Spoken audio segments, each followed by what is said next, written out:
वंश परंपरागत अनुसार जड़ भरत भजन करने के लिए चल दिए राजपाट छोड़कर और गंडकी नदी के सहारे जाकर तप करना प्रारंभ कर दिया। गंडकी नदी नेपाल में जहां से शालिग्राम भगवान का प्रादुर्भाव होता है। गंडकी नदी के सहारे जाकर तप करने लगे, लेकिन एक दृश्य ने उनके सारे तप को ही समाप्त कर दिया। जैसी दृष्टि वैसी सृष्टि, इसलिए देखने पर जरूर ध्यान दें। आप जो देखेंगे उसका प्रभाव आपके ऊपर अवश्य होगा। देखो, पहले बड़े बुजुर्ग कहां बैठते थे? कथाओं में, कीर्तन में, चौपाल पर। और आजकल बड़े बुजुर्ग कहां बैठते हैं? ताश में, चुगली में, या फिर टीवी के सामने से उनका हटने का जी नहीं करता है, वहीं पर सब कुछ मिल जाए। अब बुजुर्ग लोग बुरा ना मान जाए मेरी बात का। पहले कथाओं का, कीर्तन का अलग अलग भाव होता था, बड़े मस्त रहते थे। लेकिन आजकल तो ताश मिले या फिर अन्य अन्य कार्य, या तो ड्रिंक करने में, शाम का समय तो ड्रिंक करने में निकल जाता है 90% लोगों का। 90% लोगों का आज इतना समय परिवर्तनशील हो गया है, सांझ होते होते 90% लोग ड्रिंक में लग जाते हैं। इससे हमारे सनातन धर्म का धीरे धीरे करके पतन हो रहा है। अन्यथा क्या होगा? अन्य अन्य कार्यों में पूरे दिन तो ऑफिस रहे या कोई कार्य किया, लेकिन संध्या आते आते स्थिति बिगड़ जाती है।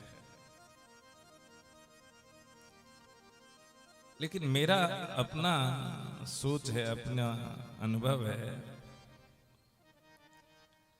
कि व्यक्ति को अपने भावों को कदापि नहीं भूलना चाहिए, क्योंकि भाव बहुत बड़ी चीज है।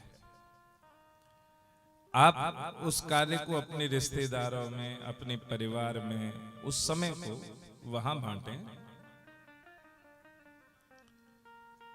लेकिन पता नहीं क्या एक अजीब सी उलझन हो गई है व्यक्तियों के दिमागों में, जो कहते हैं महाराज जी बस 2 पैक लगाए फिर आराम से सोते हैं।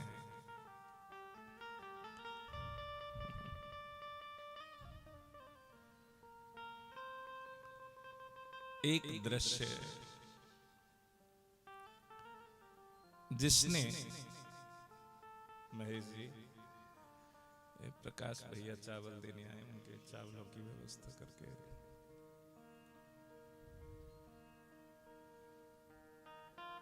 अभी 19 तारीख से जंगीराबाद के पास विधिपुर गांव में श्रीमद् भागवत कथा है।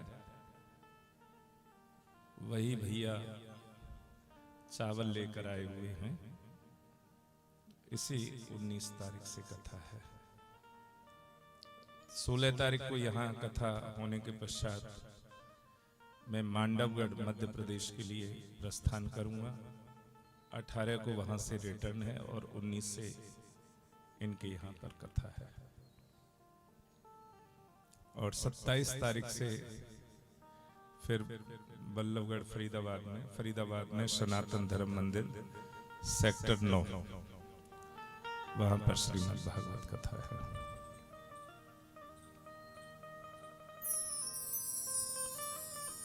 आज यहां एक दृश्य ने उनके सारे भावों को बदल दिया। और दृश्य क्या है? उपकार ही कर रहे थे, परोपकार ही कर रहे थे, लेकिन कई बार परोपकार भी प्राण घातक सिद्ध हो जाता है।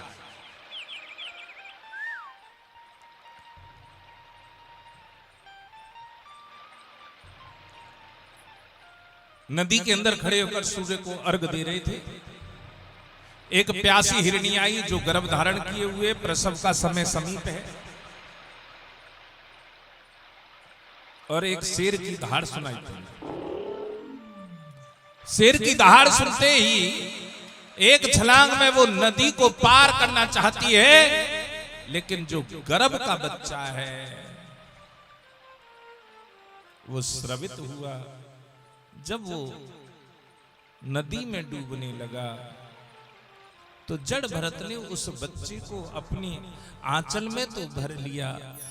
ये आंचल में भर लिया कोई बड़ी बात नहीं, लेकिन उसी समय उस बच्चे को बाहर छोड़ देते तो शायद लगाव ना होता। बाहर छोड़ने की अपेक्षा उसे आश्रम ले आए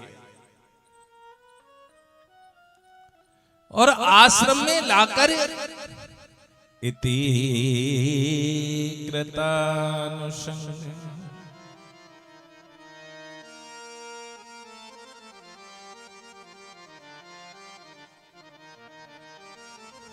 इति कृतानुसंगे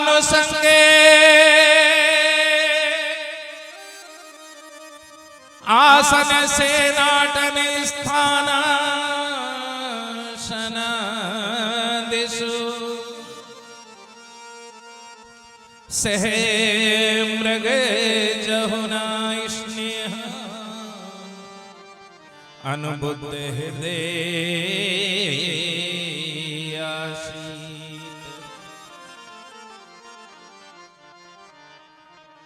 उस हिरण के बच्चे में आसक्ति बैठ गई है। आश्रम पे लाने के पश्चात भोजन कराते समय उनका चित्त, भोजन कर रहे हैं लेकिन चित्त कहां चला गया है? हिरण के बच्चे के लिए भोजन हुआ या नहीं हुआ? कल की कथा में ध्रुव कपिल मुनि माता से कह रहे थे कि माँ आसक्ति सांसारिक जनों से पड़ गई तो फंस जाओगे, वही आसक्ति संत गुरुजन में लग जाए तो पार हो जाओगे। अब यहां आसक्ति कहां पड़ गई है? आसक्ति उस हिरण के बच्चे में। अब भोजन कर रहे, भोजन करते समय ध्यान कहां चला गया? इसके लिए कहीं से गुस्सा लेके आया हूं, यहां तक कि भेड़िए और कुत्ते का भय रहता है। अब तो माला हाथ में रहे और माला हाथ में रहते निकल ना जाए, कोई कुत्ता ना आ जाए, कोई भेड़िया ना आ जाए, कहीं कोई शेर ना आ जाए। अन्यदा ब्रसे मुझे अग्नि मना। कभी यदि वह दिखाई नहीं देता तो ऐसे बिलख जाते जैसे किसी ने उनका धन लूट लिया हो। उस हिरण के बच्चे के प्रेम में पागल हो गए। हिरण का बच्चा कौन है? हम सब के यहाँ पर हैं हिरण के बच्चे। कौन? नाती पोते पड़पोते, इनके चक्कर में पूजा पाठ सब भूल जाते हैं। कैसे भूल जाते हैं? वो बहू ड्यूटी चली जाती है ना, तो इसलिए वो बच्चों को फिर स्कूल भेजना होता है, फिर उसके बाद में स्कूल से लाना होता है, फिर ट्यूशन भेजना होता है, फिर वो भोजन की व्यवस्था। अब वो तो लेट हो जाती है ना।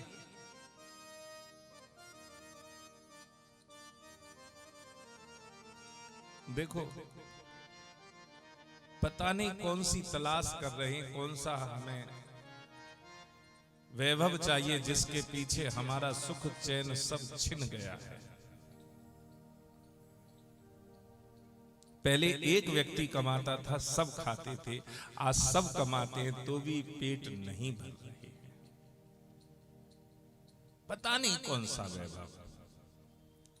हम छोटे छोटे थे, आजकल तो कपड़े लेने जाएं तब अलग बात है। जैसे गोस्वामी जी रामायण में लिख रहे, उमा कहो में अनुभव अपना। तो हम अपना अनुभव ही शेयर करें। जब हम छोटे छोटे, तो अब तो कपड़े सबके अलग अलग आते। पहले थान आ रहे, और एक थान आके पूरे घर के पजम्मा वही में सिल जावे, पूरे घर के एक थान में, अलग अलग का कोई चक्कर ही नहीं था, अलग अलग कोई बात नहीं थी। और तो और मेरे से थोड़े से जो वृद्ध बैठे हुए, अब ये लोग भले ही गांव, सब गांव से जुड़े हुए, अब शहर में आके बस गए, तो इसका मतलब ये नहीं है कि सब शहरी हो गए। पहले वस्त्रों का इतना भाव था कि यदि काई को नयो कुर्ता सिल जावे हो, तो जो हुक्का पीते पीते बैठे बैठे कहवे ला तेरे कुर्ता है बूरो खवाला में, यानी कुर्ता भी बूरो खावे चलो जावे हो। दूसरे के कुर्ता सिलो हुआ और कोई पहन के चला जाता था और बूरो खा के आ जावे, और फिर आए के कहवे ले भैया तेरे कुर्ता बूरो खवा लाई। ये कितना प्रेम था, वो प्रेम को व्याख्या नहीं की जा सकती। आजकल तो सबको बड़ा अहम हो गया, मैं इसके कपड़े पहनूंगा, मैं इसके ये पहनूंगा, लेकिन वो प्रेम अलग ही था, वो भाव अलग ही था। मोहल्ला जय जय जय जय जय जय जय,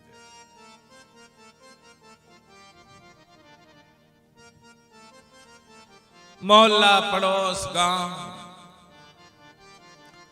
एक अलग अलग प्रेम था। आज यहाँ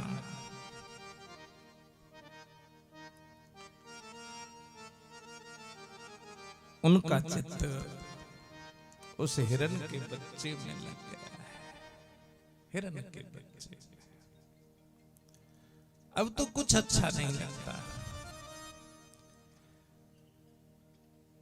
आज यहाँ कष्टम भ्रष्टो, आज यहाँ जब मरने का समय आया है तो मरते समय भी ध्यान उस हिरन के बच्चे में गया। अंतमति सा गति, अंत समय जैसी तेरी मति होगी वैसी गति प्राप्त होगी। आज वो उसे मति के अनुसार गति क्या मिली, हिरन की योनि में गया।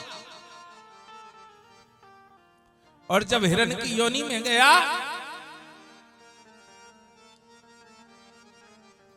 तो अब वो परमात्मा से गुहार करता है, महाराज मेरी बुद्धि भ्रष्ट हो गई थी, मुझे दोबारा से मनुष्य के जीवन में पहुंचा दो।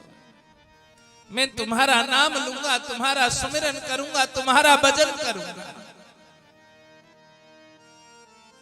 आज यहां भगवान की कृपा हुई और ब्राह्मण के घर में उस हिरन की योनि से छुटकारा मिला और ब्राह्मण के घर में जन्म मिला है।